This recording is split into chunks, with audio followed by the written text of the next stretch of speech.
Time हम लोगों ने बात करी है एल्केन्स के बारे में, जिसमें हम पढ़ चुके हैं एल्केन्स क्या होते हैं, एल्केन्स के structure, geometry, isomerism, preparation method और फिजिकल प्रॉपर्टीज के बारे में हम लोग बात कर चुके हैं। आज हम बात करने जा रहे हैं एल्केन्स की केमिकल प्रॉपर्टीज के बारे में। ठीक है, तो केमिकल प्रॉपर्टीज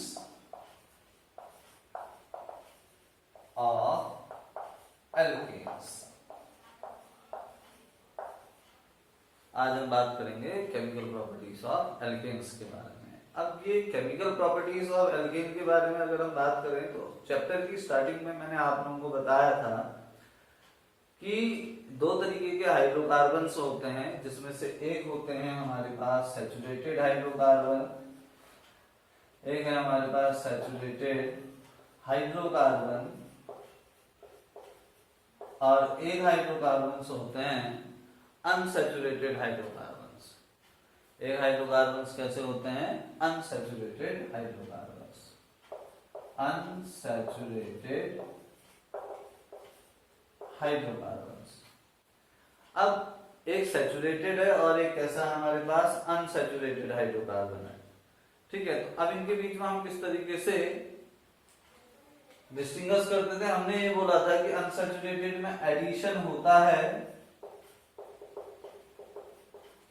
और जो सैचुरेटेड होते हैं उनमें सब्स्टिट्यूशन होता है, सब्स्टिट्यूशन होता है। सैचुरेटेड में सब्स्टिट्यूशन रिएक्शन होंगी और अनसैचुरेटेड में एडिशन रिएक्शंस होती हैं, ऐसी हमने बात कर रखी थी। क्योंकि एल्केन सैचुरेटेड की कैटेगरी में आते हैं। एल्केन्स कैसे हैं? सैचुरेटेड हैं। तो अगर एल्केन सैचुरेटेड है तो ये कैसी रिएक्शन शो करेंगे? सब्स्टिट्यूशन रिएक्शंस को क्या करते हैं? शो करते हैं। तो आज हम बात करेंगे substitution reaction of alkanes and its mechanism, और उसकी मैकेनिज्म के बारे में बात करेंगे। ठीक है, जैसा कि हम जानते हैं कि सब्स्टिट्यूशन रिएक्शन में क्या होता है, जैसे हमारे पास AB है, इसकी रिएक्शन में CD के साथ कराता हूं, तो ये AB CD के साथ जब रिएक्शन शो करता है तो उस कंडीशन पे इस AB का कोई एक एटम या एलिमेंट, जैसे सपोज दैट B CD के किसी एक एटम या एलिमेंट जैसे सपोज दैट C से क्या हो जाएगा? रिप्लेस हो जाएगा। और यहाँ पर क्या हो जाएगी? सब्स्टिट्यूशन रिएक्शन हो जाएगा, मतलब A के साथ अब कौन आ जाएगा? C आ जाएगा। इसी तरीके से इस D के साथ यहाँ पर क्या आ जाएगा? हमारे पास B आ जाएगा। तो रिएक्शन क्या होगी? AB plus CD gives AC plus BD। तो इस तरीके से अगर हम देखें तो ये सब्स्टिट्यूशन रिएक्शन है। अब एल्केन्स में किस तरीके से सब्स्टिट्यूशन होगा? हमने पढ़ा तो सही कि एल्केन सब्स्टिट्यूशन रिएक्शन करती हैं शो करके, जैसे यहाँ पे लिखा हुआ है। अब कैसे शो करती है? तो देखिए, जैसे हमारे पास एक एल्केन है जिसको हम नॉर्मली CH4 कहते हैं, जो पहला मेंबर है एल्केन्स का, मीथेन है। ठीक है, तो CH4 है। अब मैं इस CH4 को ऐसे लिख देता हूं, CH3H। मैंने इस CH4 को क्या लिख दिया? यहाँ पे CH3H करके लिख दिया। अब जब मैं इस CH3H की रिएक्शन एक किसी कंपाउंड के साथ कराता हूं, सब्स्टिट्यूशन, अगर सपोज दैट मैं हेलोजन का सब्स्टिट्यूशन करना चाहता हूं तो मैं हेलोजन के साथ रिएक्शन कराऊंगा, तो हेलोजन को हम क्या लिखेंगे? Cl2। अब Cl2 को हम कैसे लिख सकते हैं? Cl single bond Cl। तो देखो AB में A के प्लेस पे CH3 है, B के प्लेस पर है H, CD में C के प्लेस पर Cl है, D के प्लेस पर भी क्या है? Cl है। तो होगा क्या? Cl यहां चले जाएगा और H क्या हो जाएगा? इधर आ जाएगा। तो रिएक्शन में हमारे पास फाइनल प्रोडक्ट क्या बनेगा? ये Cl इधर जुड़ेगा, CH3 Cl, और ये H इस Cl के पास चले जाएगा, तो क्या बन जाएगा? हमारे पास HCl बन जाएगा। तो ये हमारे पास क्या है? Addition reaction of substitution reaction of क्या है? हमारे पास एल्केन है। इतनी बात समझ में आ गई? ठीक है, तो ये हम समझ चुके हैं। अब दूसरी बात यह है कि यहां पर क्योंकि एल्केन्स सैचुरेटेड होते हैं, एल्केन्स कैसे कंपाउंड्स होते हैं? Alkanes are saturated compounds. तो सैचुरेटेड कंपाउंड्स होने का मतलब क्या है कि ये क्या होते हैं, हाईली स्टेबल होते हैं। ये कैसे होंगे, हाईली स्टेबल होते हैं। कहता है स्टेबल कहने का मतलब क्या, ये इजीली रिएक्शन शो नहीं करेंगे। इसका मतलब ये जो सब्स्टिट्यूशन यहाँ पर कैरीड आउट हो रहा है ये भी इजीली नहीं होगा। ये जो सब्स्टिट्यूशन है ये भी यहाँ पर क्या होगा, इजीली नहीं होगा। ये किसी ना किसी कैटलिस्ट की प्रेजेंस में होंगे या कोई ना कोई एक्सटर्नल फैक्टर इस रिएक्शन को यहाँ पर कैरीड आउट कराएगा। डायरेक्टली अगर आप ये सोचते हैं कि मैंने मीथेन ली, मीथेन के सामने क्लोरीन गैस रख दिया, मीथेन में क्लोरीन गैस डाल दी या क्लोरीन में मीथेन गैस को डाल दिया या आपस में रिएक्शन कर जाएंगे, तो ऐसा पॉसिबल नहीं। तो यहाँ पर ये जो रिएक्शन होती है ये सनलाइट की प्रेजेंस में होती है और सनलाइट को हम क्या करते हैं, HNu से रिप्रेजेंट करते हैं। तो पहली बात ये शुरू से देखिए, केमिकल प्रॉपर्टीज ऑफ एल्केन हमने देखना है। एल्केन्स कैसे होते थे, सैचुरेटेड हाइड्रोकार्बन होते हैं, बहुत ज्यादा स्टेबल होते हैं। सैचुरेटेड होने के कारण क्या होता है, सब्स्टिट्यूशन रिएक्शन करते हैं। सो स्टेबल होने के मतलब यह है कि ये डायरेक्ट रिएक्शन नहीं करेंगे, under normal temperature and pressure ये रिएक्शन शो नहीं करेंगे। इनके लिए किसी ना किसी एक्सटर्नल फैक्टर की जरूरत पड़ती है। Reacts under the presence of an external factor, reacts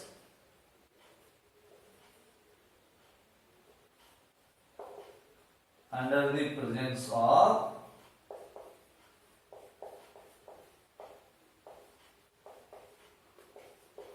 external factor। External factor की प्रेजेंस में होगी, ठीक है। तो ये अब एक्सटर्नल फैक्टर क्या हो सकते हैं, ये एक्सटर्नल फैक्टर हो सकते हैं या तो सनलाइट हो सकती है या हीट हो सकती है या इलेक्ट्रिक फील्ड हो सकता है। कुछ इस तरीके के फैक्टर्स यहाँ पर क्या करेंगे, यूज होते हैं। अब तो हमने एक एग्जांपल देखा सब्स्टिट्यूशन रिएक्शन का, ये हमने एल्केन में सब्स्टिट्यूशन रिएक्शन कराई और एल्केन्स में होने वाली जो ये सब्स्टिट्यूशन रिएक्शन है इस रिएक्शन को हम क्या नाम देंगे, हैलोजिनेशन नाम देंगे। ये जो रिएक्शन कहलाएगी, ये रिएक्शन कैसी रिएक्शन कहलाएगी, हैलोजिनेशन रिएक्शन के नाम से जानी जाती है। तो हाइड्रोजन में किस तरीके से हाइड्रोजनेशन हो रहा है हमको पता चल गया है। एक एग्जांपल और देख लेते हैं, CH3CH2 ये दूसरा मेंबर है, CH3CH3 ये दूसरा मेंबर है एल्केन का, जिसको हम क्या कहते हैं, इथेन कहते हैं। अब मैं इसकी रिएक्शन Cl2 के साथ कराता हूं, चलो Cl नहीं लेते हैं, अब हम इस बार क्या ले लेते हैं, Br ले लेते हैं।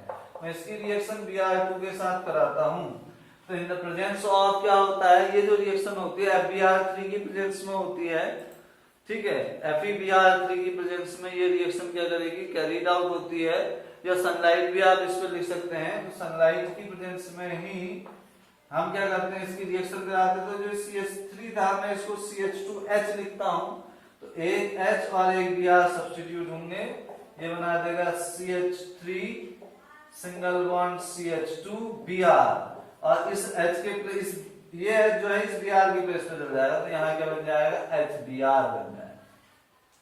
सो इस तरीके से ये क्या करते हैं, सब्स्टिट्यूशन रिएक्शंस को शो करते हैं। कौन, एल्केन्स। इतने तक हमको बात समझ में आ गई। अब नेक्स्ट थिंग के बारे में बात करें, यहां तक तो समझ गए।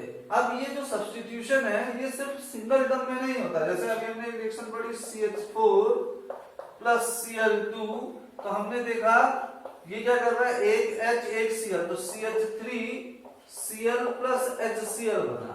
ये फर्दर रिएक्शन होगी। फर्दर स्टेप में क्या होगा, नेक्स्ट स्टेप में जो ये CH3Cl है ये रिएक्शन करेगा, किसके साथ रिएक्शन करेगा, अगेन Cl2 के साथ रिएक्शन करेगा। और अब एक और H सब्स्टिट्यूट होगा एक Cl से, अब हमारे पास आ जाएगा CH2Cl2 प्लस HCl। फिर रिएक्शन होगी, जब तक कि ये सारे H खत्म नहीं हो जाते तब तक ये रिएक्शन चलते रहती है। तो यहाँ पर हमारे पास क्या आ जाएगा, CHCl3 प्लस HCl। उसके बाद फिर से ये जो CHCl3 है ये फर्दर Cl2 के साथ रिएक्शन शो करेगा, यहाँ दिख नहीं रहा होगा, तो यहाँ पे देखिए CH2Cl2 इतना बना। इस कंपाउंड का एक नाम है जिसको हम क्लोरोफॉर्म कहते हैं, क्लोरोफॉर्म कहते हैं, ठीक है। और इसी तरीके से रिएक्शन कंटिन्यूअसली चलेगी। नेक्स्ट स्टेप में CHCl3 जो हमारे पास बना है ये फर्दर रिएक्शन करेगा Cl2 के साथ और यहाँ पे क्या बना देगा हमारे पास CCl4 प्लस HCl बना देगा। अब ये रिएक्शन इससे आगे पॉसिबल नहीं हो सकती है। क्यों? क्योंकि यहाँ पर क्या हो चुका है, सारे के सारे H जो है वो क्या हो चुके हैं, सब्स्टिट्यूट हो चुके हैं क्लोरीन के थ्रू। इतनी बात आ गई होगी समझ में आप लोगों के। अब अगर हम बात करते हैं नेक्स्ट थिंग के बारे में, क्या सबके रिएक्शन के रेट सेम होते हैं? कहने का मतलब यह है कि Cl2, Br2, I2, F2 हम इतने सारे कंपाउंड्स लेकर सब एक ही रेट से रिएक्शन शो करते हैं? नहीं, ऐसा नहीं है। तो रेट ऑफ सब्स्टिट्यूशन रिएक्शन जो है, रेट ऑफ सब्स्टिट्यूशन रिएक्शन वो क्या होता है, इसमें सबसे रैपिडली जो रिएक्शन होती है वो फ्लोरीन शो करता है। ये कंट्रोलेबल नहीं होती है और एक्सप्लोजन प्रोड्यूस कर देती है।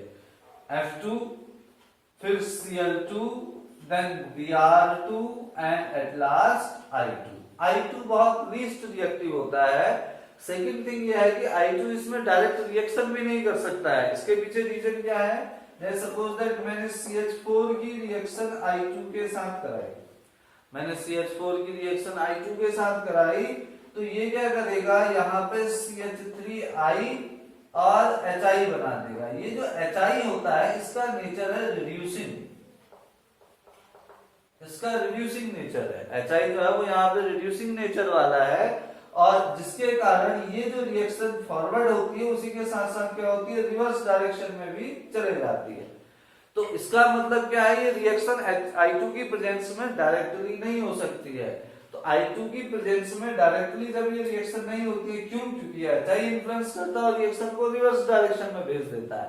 तो HI को हमको क्या, अगर हमने इसका आयोडीनेशन कराना है, जैसे क्लोरीन से कराया तो क्लोरीनेशन, ब्रोमीन से कराया ब्रोमीनेशन, आयोडीन से करा रहे हैं तो आयोडीनेशन। अगर हमने इसका आयोडीनेशन कराना है और CH3I बनाना है उस आयोडीनेशन के थ्रू, तो हमको इस HI को यहां से एब्जॉर्ब कराना पड़ेगा। तो हम रिएक्शन में क्या करते हैं, HiO3 का यूज कर देते हैं, जिसमें क्या होता है, ये HiO3 ये HI के साथ रिएक्शन करके, HiO3 HI के साथ रिएक्शन करके इसको दूसरी फॉर्म में क्या कर देता है, कन्वर्ट कर देता है। यहाँ पे 5HI HiO3 के साथ रिएक्शन करेंगे, 5H और एक 6H क्या हो जाएंगे हमारे पास, 3H2O बना देंगे और प्लस क्या बन जाएगा हमारे पास, 5 यहाँ है, एक आई यहाँ पे, तो 3I2 बन जाएगा। अब ये मत सोचिएगा कि यहाँ पे 5HI है, यहाँ पे तो एक, आप 5 से मल्टीप्लाई कर दीजिए,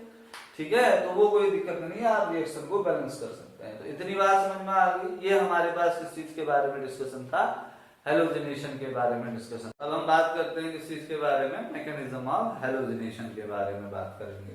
तो हमारा जो नेक्स्ट टॉपिक है वह है mechanism of halogenation. Mechanism of halogenation, जैसा हमने पढ़ा कि हेलोजिनेशन में क्या था, जो CH4 है वो Cl2 के साथ रिएक्शन कर रहा है in the presence of H और यहाँ पर जो प्रोडक्ट बना रहा है वो क्या है, CH3Cl प्लस HCl। तो इसके पीछे क्या मैकेनिज्म है, रिएक्शन किस तरीके से कैरीड आउट हो रही है। तो इसकी जो रिएक्शन है वो कौन सी रिएक्शन होती है, ये फ्री रेडिकल रिएक्शन होती है।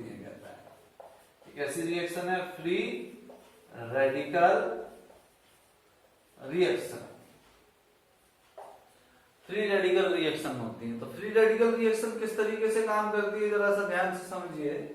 सबसे पहले ये जो Cl2 है ये सनलाइट की प्रेजेंस में डिसोशिएट होगा और डिसोशिएट होने के बाद दो फ्री रेडिकल्स बनाएगा जो क्या होंगे हमारे पास, Cl सिंगल बॉन्ड Cl के।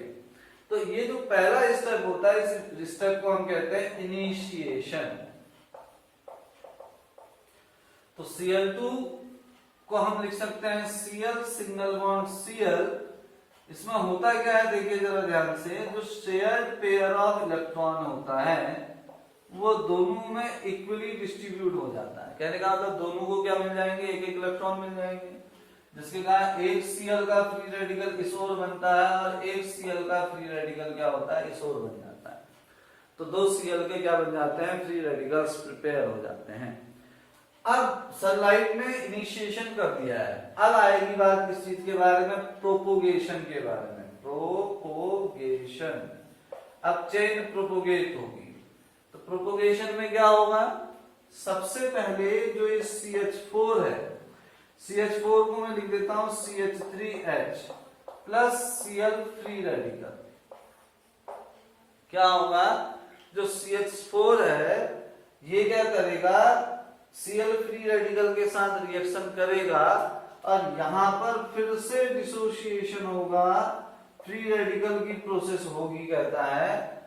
ठीक, तो ये जो H है ये एक फ्री रेडिकल लेकर के आएगा और Cl से जुड़ जाएगा और क्या बनाएगा, HCl बनाएगा। क्या बनाएगा, HCl, और हमारे पास क्या रह गया, CH3 फ्री रेडिकल। फिर क्या होगा, ये जो CH3 फ्री रेडिकल बना है ये फिर Cl2 के साथ रिएक्शन करेगा। एक बार सनलाइट की जरूरत होती है, उसके बाद सनलाइट की जरूरत नहीं होती, क्योंकि हमारे पास फ्री रेडिकल मिले हुए हैं। अब यहाँ पर फिर डिसोसिएशन होगा, अब इस फ्री रेडिकल के कारण ये इंड्यूस हो रहा है, तो डिसोसिएशन हुआ, यहाँ पे एक Cl को मिला, एक Cl को मिला, एक Cl का फ्री रेडिकल इस CH3 के साथ अटैच हो जाएगा और क्या बनाएगा, CH3Cl, again Cl free radical मिला। ये Cl के फ्री रेडिकल फिर अगेन CH4 के साथ रिएक्शन करेंगे या इस CH3Cl के साथ रिएक्शन करेंगे, ठीक है ना। तो यहाँ पर क्या होगा, ये प्रोसेस जो होगी वो कंटिन्यूअसली क्या होती जाएगी, चलते जाएगी, ठीक है। अब की बात क्या होता है, जो ये हमारे पास CH3Cl2 था, जिसने ये CH3Cl और Cl फ्री रेडिकल बनाया, तो ये पॉसिबिलिटी है कि ये क्या कर जाए, आपस में कंबाइन हो जाए। ये जो CH3Cl है ये Cl के फ्री रेडिकल के साथ कंबाइन होगा, लेकिन इस तरीके से होगा, मैं इस CH3Cl को क्या लिख सकता हूँ, CH2H Cl और Cl फ्री रेडिकल। अब क्या होगा, यहाँ पे इलेक्ट्रॉन पे एक ये ले जाएगा, एक इलेक्ट्रॉन ये ले जाएगा, तो ये H और Cl फिर से जुड़ेंगे, क्या बना सकते हैं, HCl बना देंगे और यहाँ पे क्या हो जाएगा, CH2Cl का फ्री रेडिकल बन गया। ये CH2Cl का फ्री रेडिकल फिर Cl2 के साथ रिएक्शन करेगा और यहां पर क्या होगा, फिर से डिसोसिएशन होगा और ये इसके साथ जुड़ जाएगा, तो हमारे पास क्या आ जाएगा, CH2Cl2 और फिर Cl का फ्री रेडिकल बन गया। तो ये प्रोसेस कंटिन्यूअसली चलते जाती है। तो ये प्रोपोगेशन है, तो प्रोपोगेशन तो कंटिन्यूअसली होते रहेगा। अब बात आती है लास्ट में टर्मिनेशन के बारे में। टर्मिनेशन, तो टर्मिनेशन में क्या होता है, टर्मिनेशन में जितने भी फ्री रेडिकल्स होते हैं ये अपने आप को क्या कराते हैं, न्यूट्रलाइज करते हैं, या एक दूसरे को क्या करते हैं, ज्वाइन अप होकर के आपस में जुड़ करके क्या कर देते हैं, फ्री रेडिकल्स को खत्म कर देते हैं। तो टर्मिनेशन में देखो हमने क्या क्या फ्री रेडिकल देखे, जिस रिएक्शन में टाइप में Cl का फ्री रेडिकल था, तो ये खुद के दूसरे फ्री रेडिकल के साथ जुड़ करके Cl2 बना देगा। कहने का मतलब ये है कि हमने सारे फ्री रेडिकल को खत्म कर देना है। टर्मिनेशन का मतलब यही हुआ। ये भी है कि ये CH3 का फ्री रेडिकल दूसरे CH3 के फ्री रेडिकल के साथ जुड़ करके CH3 सिंगल बॉन्ड CH3 बना दे, या ये भी हो सकता है कि ये दोनों आपस में जुड़ जाएं, जैसे CH3 का फ्री रेडिकल Cl के फ्री रेडिकल के साथ जुड़ करके क्या बना दे, CH3Cl बना दे। तो इस तरीके से हम हैलोजनेशन की मैकेनिज्म को समझ सकते हैं। तो इसमें 3 स्टेप है, इनिशिएशन, प्रोपोगेशन और टर्मिनेशन। इन तीनों स्टेप्स में पहले में क्या होता है, सनलाइट हैलोजन को डिसोशिएट करती है फ्री रेडिकल की फॉर्म में। ये हैलोजन के जो फ्री रेडिकल हैं ये अल्केन्स को डिसोशिएट करते हैं मिथाइल ग्रुप के फ्री रेडिकल में या एल्काइल ग्रुप के फ्री रेडिकल में, और अपना H और Cl HCl बना देते हैं। फिर ये जो एल्काइल ग्रुप का फ्री रेडिकल है फर्दर Cl के साथ रिएक्शन करेगा, फिर CH3Cl और Cl बनाता है एंड ये कंटिन्यूअसली प्रोपोगेट होते रहता है। लास्ट में टर्मिनेशन प्रोसेस होती है। टर्मिनेशन का स्टेप आता है जिसमें सारे फ्री रेडिकल्स आपस में कंबाइन होकर के फ्री रेडिकल की स्पीसीज को क्या कर देते हैं, फिनिश कर देते हैं। तो ये अभी हमने बात करी किस चीज के बारे में, सब्स्टिट्यूशन रिएक्शन ऑफ एल्केन्स के बारे में, जिसके अंदर हमने पहले मेन रिएक्शंस को पढ़ा, रेट ऑफ रिएक्शन पर इफेक्ट देखा हैलोजन का, कौन सबसे ज्यादा रिएक्शन करेगा, कौन सबसे लीस्ट रिएक्शन करेगा, आयोडीनेशन पॉसिबल क्यों नहीं है, और उसके बाद हमने बात करी mechanism of substitution reaction of alkanes. तो फिलहाल अभी इतना ही, next we will discuss later on. Thank you. Have a nice day.